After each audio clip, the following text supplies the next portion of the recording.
അസ്സലാമലൈക്കും, നമസ്കാരമുണ്ട്.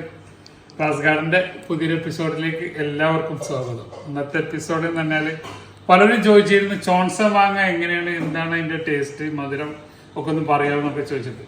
അപ്പൊ ഇതാണ് ഈ ചോൺസ മാങ്ങ. ഇത് പാകിസ്ഥാന്റെ ചോൺസ അല്ല, അത് ഇന്ത്യൻ ചോൺസയാണ്. നമ്മുടെ പഞ്ചാബ് UP എന്നൊക്കെ വരുന്ന ചോൺസയാണ്.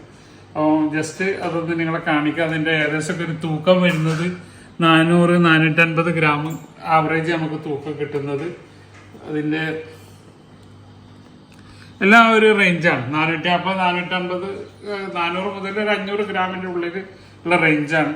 മധുരത്തിന്റെ കാര്യത്തിൽ ഏറ്റവും ടോപ്പിൽ നിൽക്കുന്ന മാങ്ങയാണ് പാകിസ്ഥാന്റെ ചോൺസ എന്നാണ് പറയുന്നത്.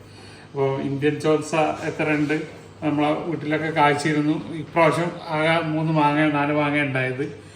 എന്തോ സീസണിന്റെ നമ്മളെ കാലാവസ്ഥന്റെ പ്രതിഭാസമാണ്. അപ്പോൾ നമുക്കിനി ഇതൊന്ന് മുറിച്ച് നോക്കാം, അതിന്റെ കളറ് കാര്യങ്ങളൊക്കെ.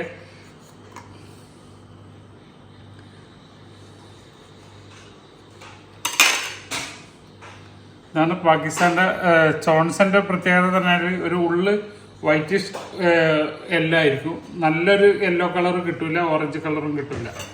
ഒരു വെള്ള കളറോട് കൂടിയിട്ടുള്ള ഒരു മഞ്ഞ കളറാണ് സാധാരണ കിട്ടാറ്. അപ്പോൾ അത് എങ്ങനെ മുറിച്ചാലും പിന്നെ ഇതിൻ്റെ ഉള്ളിലുള്ളൊരു പ്രശ്നം എന്ന് പറഞ്ഞാൽ ചോൺസിൻ്റെ ഉൾഭാഗം അങ്ങനെ ഒരു കലങ്ങിങ്ങണ്ടായിരിക്കും. ഒട്ടുമിക്ക ചോൺസയും അത് കുറച്ചും കൂടെ പഴുത്താൽ തീരെ കലങ്ങിയിട്ടായിരിക്കും. അപ്പോൾ ഇതിൻ്റെ ടേസ്റ്റ് കാര്യങ്ങളൊക്കെ നമുക്ക് ബ്രിക്സിൽ തന്നെ മധുരമൊക്കെ ഒന്ന് നോക്കാം.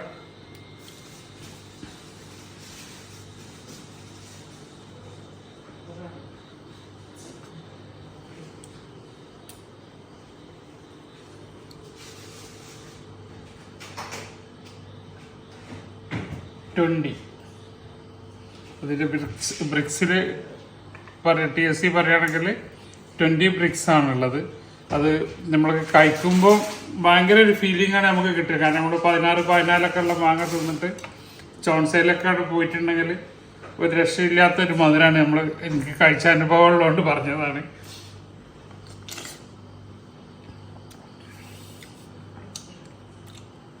ഒരു രക്ഷയില്ല. ഇത് തിന്നവർ വീണ്ടും ചോൺസൊക്കെ വേണ്ടിയിട്ട് ഓടിപ്പാഞ്ഞ് നടക്കുന്ന ഒരു മാങ്ങയാണ്. പ്രത്യേകിച്ച് ഗൾഫിലുള്ളവർക്കൊക്കെ അവർ മാങ്ങ എന്ന് പറഞ്ഞാൽ ചോൺസ മാങ്ങ. ഇപ്പോൾ കുറേ പുതിയ മാങ്ങകളൊക്കെ ഇറങ്ങിയിട്ടുണ്ടെങ്കിലും ഒരു 5-10 വർഷം മുന്നേ, 10-20 വർഷത്തെ ബാക്കിലേക്കൊക്കെ നോക്കുകയാണെങ്കിൽ ചോൺസ കഴിച്ചിട്ട് കഴിക്കാത്ത മലയാളികൾ ഉണ്ടാവില്ല. മാങ്ങ വാങ്ങുകയാണെങ്കിൽ ചോൺസ മാങ്ങ, അല്ലെങ്കിൽ പാകിസ്ഥാന്റെ സിന്ദരി ചോസ, ഈ 2 മാങ്ങയാണ് നമ്മൾ സാധാരണക്കാർ വാങ്ങിയിരുന്നത്. ഗ്രേഡിലുള്ള കുറച്ച് വില കൂടുതൽ കൊടുത്തിട്ട് വേറെ വാങ്ങുന്ന മാങ്ങകൾ ഒരുപാടുണ്ട്. ഇതൊരു സാധാരണക്കാരുടെ മാങ്ങ ആയിട്ടാണ് ഗൾഫിലുള്ളവർക്കും ഒക്കെ അറിയപ്പെട്ടിരുന്നത്. പാകിസ്ഥാന്റെ മരപ്പെട്ടിയിൽ വരുന്ന ചോൺസ. അപ്പോൾ അതാണ് ഈ ചോൺസ. ഇത്രയൊക്കെ തന്നെയാണ് ഇപ്പോൾ ഈ ചോൺസിന്റെ കാര്യത്തിൽ. നമ്മുടെ നാട്ടിൽ കായ്ക്കാൻ കുറച്ചൊരു താമസമുണ്ട്. pH ലെവലൊക്കെ ഒന്ന് ഹൈ ആക്കി കൊടുത്തു കഴിഞ്ഞാൽ മാത്രമേ നമുക്ക് കായ്ഫലം കിട്ടുന്നുള്ളൂ. അപ്പോൾ കൂടുതൽ വിശേഷങ്ങളൊക്കെ, ഗാർഡൻ്റെ പുതിയ വിശേഷങ്ങളൊക്കെ ആയിട്ട് അടുത്തൊരു പുതിയ വീഡിയോ ആയിട്ട് വരുന്നവരെ ബായ്. അബ്ദുൾ റസാഖ്, തിരൂർ.